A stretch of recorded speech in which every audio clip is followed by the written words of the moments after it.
خیبر پختونخوا کا lock down سے متعلق وفاق کے فیصلوں پر عمل درآمد کا فیصلہ۔ مشیر اطلاعات خیبر پختونخوا اجمل وزیر کہتے ہیں خیبر پختونخوا کا وہی فیصلہ ہوگا جو وفاق کا ہوگا۔ ساتھ ہی پیپلز پارٹی اور نون لیگ پر طنز کے تیر بھی چلا دیے۔ کہا سندھ حکومت کورونا پر سیاست کے بجائے متاثرین پر توجہ دے۔ بلاول بھٹو اپنے صوبے کی خبر لے، دوسرے صوبوں میں مداخلت نہ کرے۔ ایک صاحب لیپ ٹاپ پر بیٹھ کر عوام کو بچانے کے لیے باہر نکلے ہیں۔ کہا خیبر پختونخوا میں صنعتوں اور تعمیراتی سیکٹر کو مرحلہ وار کھولا جائے گا۔ صوبے میں ایس او پیز پر عمل نہ ہوا تو کاروبار سیل کر دیں گے۔ سندھ بھر میں نماز جمعہ کے دوران سخت لاک ڈاؤن کا دورانیہ ختم ہونے میں آدھا گھنٹہ باقی۔ محکمہ داخلہ کے مطابق نقل و حرکت پر پابندی 3:30 بجے تک برقرار رہے گی۔ کریانہ، ڈیری کی دکانوں اور استثناء حاصل کاروبار بھی 3.5 گھنٹے بند رہیں گے۔ صوبے کے مختلف شہروں میں لاک ڈاؤن کے دوران نماز جمعہ کے محدود اجتماعات۔ سندھ حکومت کی شہریوں کو ایس او پیز پر مکمل عمل کرنے کی ہدایت۔ ملک بھر میں کل سے لاک ڈاؤن مرحلہ وار کھل جائے گا۔ وفاقی وزیر اطلاع سینیٹر شبلی فراز کہتے ہیں لاک ڈاؤن میں مرحلہ وار نرمی سے چھوٹے کاروباری افراد کے کاروبار کو سہارا ملے گا۔ کاروباری شعبوں کے لیے بنائے گئے ایس او پیز پر سختی سے عمل کرنا ہوگا۔ احتیاط نہ کی گئی تو دوبارہ لاک ڈاؤن کی طرف جانا پڑے گا۔ شبلی فراز نے ایک بیان میں کہا کہ لاک ڈاؤن کھولنے کی کامیابی میں عوام کا تعاون درکار ہے۔ کورونا مشترکہ قومی مسئلہ ہے، متحد ہو کر مقابلہ کرنا ہے۔ وزیر اعلیٰ سندھ کے بشیر مرتضی وہاب کہتے ہیں تعمیراتی صنعت کے علاوہ صوبے میں 9 مئی تک جو کاروبار، ادارے، آفیسز بند تھے وہ بدستور بند رہیں گے۔ تعلیمی ادارے، شاپنگ مالز، پلازاز بند رہیں گے۔ جیو نیوز کے پروگرام آج شاہزیب خانزادہ کے ساتھ میں گفتگو۔ پنجاب کے وزیر اطلاعات فیاض الحسن چوہان کہتے ہیں پنجاب کے بڑے شہروں میں لاک ڈاؤن میں نرمی نہ کرنے کی سفارش کی گئی ہے۔ وفاق رضامند ہو گیا تو بڑے شہروں میں لاک ڈاؤن برقرار رکھیں گے۔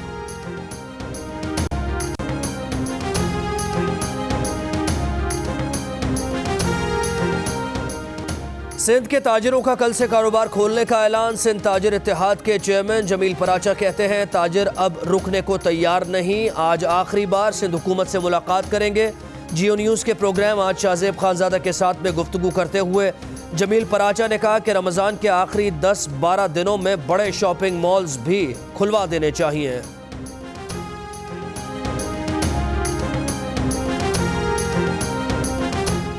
بھارتی ہائی کمیشن کے سینئر اہلکار کی دفتر خارجہ طلبی۔ ترجمان دفتر خارجہ کے مطابق کنٹرول لائن پر بھارتی فائرنگ اور گولہ باری پر شدید احتجاج ریکارڈ کرایا گیا۔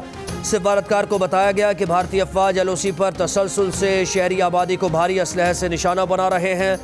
گزشتہ روز بھارتی فوج نے نیزا پیر اور رگ چکری سیکٹرز پر بلا اشتعال فائرنگ اور گولہ باری کی۔ فائرنگ سے 3 بچیوں اور خاتون سمیت 6 شہری شدید زخمی ہوئے ہیں۔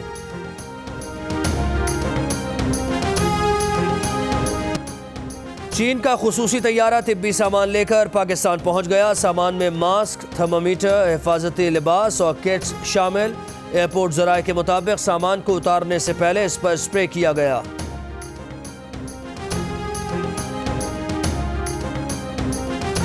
اسلام آباد ہائی کورٹ کے چیف جسٹس اطہر من اللہ کا کورونا ٹیسٹ منفی آ گیا۔ عدالتی حکام کے مطابق چیف جسٹس کے اسٹاف میں شامل 6 افراد کی کورونا ٹیسٹ رپورٹس بھی منفی آئی ہیں۔ جسٹس اطہر من اللہ نے سیکرٹری اسد کھوکر میں کورونا کی تصدیق کے بعد ٹیسٹ کرایا تھا۔ چکوال میں او جی ڈی سی راجیہ آئل فیلڈ کے 4 ملازمین میں کورونا کی تصدیق۔ آئل فیلڈ سیل 100 سے زائد ملازمین کو کوارنٹین کر دیا گیا۔ مریضوں کی تعداد اور اطلاع نہ دینے پر آپریشن مینیجر گرفتار، مقدمہ درج۔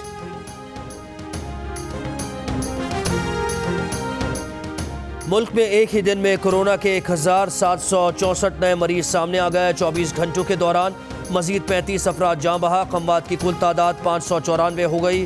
مریضوں کی مجموعی تعداد 25,800 سے زائد ہو گئی۔ پنجاب میں کورونا مریضوں کی تعداد 10,000 سے تجاوز کر گئی۔ سندھ میں 9,000 سے زائد، خیبر پختونخوا میں 4,000، بلوچستان میں 1,700 سے زائد افراد بیمار۔ کورونا کے خلاف جنگ میں سب سے آگے دوسروں کی جان بچانے کے لیے خود کو خطرے میں ڈالنے والے ڈاکٹرز، نرسز اور طبی عملے کو قوم کا سلام۔ طبی عملہ فرض شناسی اور قربانی کی اعلیٰ مثال بن گیا۔ طبی عملے کی خدمات کا اعتراف کریں. اتوار کی شام 6 بجے اپنے گھر، بالکنی اور گاڑیوں پر سفید پرچم لہرائیں. ڈاکٹرز، نرسز اور طبی عملے کے لیے تالیاں بجائیں. اظہار یکجہتی کی 10 سیکنڈز کی ویڈیو بنائیں، ہمیں بھیجیں، ہم دنیا کو دکھائیں گے. ویڈیو بھیجنے کے لیے ہمارا نمبر آپ کی اسکرین پر.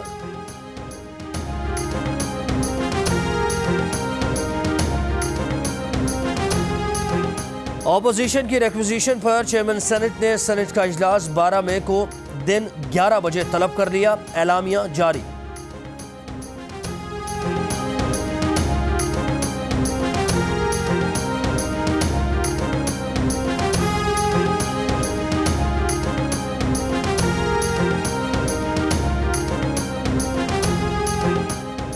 وزیر اعظم کی ہدایت پر 16 وزارتوں کو دوسری مرتبہ ریڈ لیٹر جاری. وزیر اعظم آفس کے مطابق وزارتوں نے کابینہ کے 5 فیصلوں پر مقررہ وقت تک عمل درآمد نہیں کیا.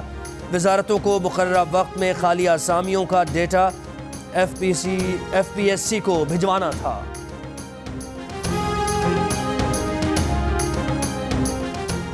شوگر انکوائری کمیشن نے شاہد خاقان عباسی اور خرم دستگیر کو کل طلب کر لیا. ممبر شوگر انکوائری کمیشن گوہر نفیس نے دونوں نون لیگی رہنماؤں کو خط لکھا. کہا ایف آئی اے ہیڈ کوارٹرز میں دن 3:30 بجے متعلقہ دستاویزات سمیت کمیشن کے سامنے پیش ہو کر معاونت کریں. اسلام آباد ہائی کورٹ نے قادیانیوں کو اقلیتی کمیشن میں شامل نہ کرنے کے خلاف درخواست قابل سماعت ہونے پر فیصلہ محفوظ کر لیا. عدالت نے ریمارکس دیے کہ کمیشن کی تشکیل کے لیے قانون موجود نہیں تو پھر حکومتی پالیسی کے تحت ہی بن سکتا ہے. اقلیتوں کے حقوق تسلیم شدہ ہیں. اگر اقلیت کو حقوق نہیں مل رہے تو انہیں خود عدالت سے رجوع کرنا چاہیے. جج ویڈیو کیس میں وعدہ معاف گواہ فیصل شاہین کی درخواست ضمانت مسترد. انسداد دہشت گردی کی عدالت نے فیصلہ سنا دیا. ایف آئی اے پروسیکیوٹر نے وعدہ معاف گواہ کی درخواست مسترد کرنے کی استدعا کی تھی.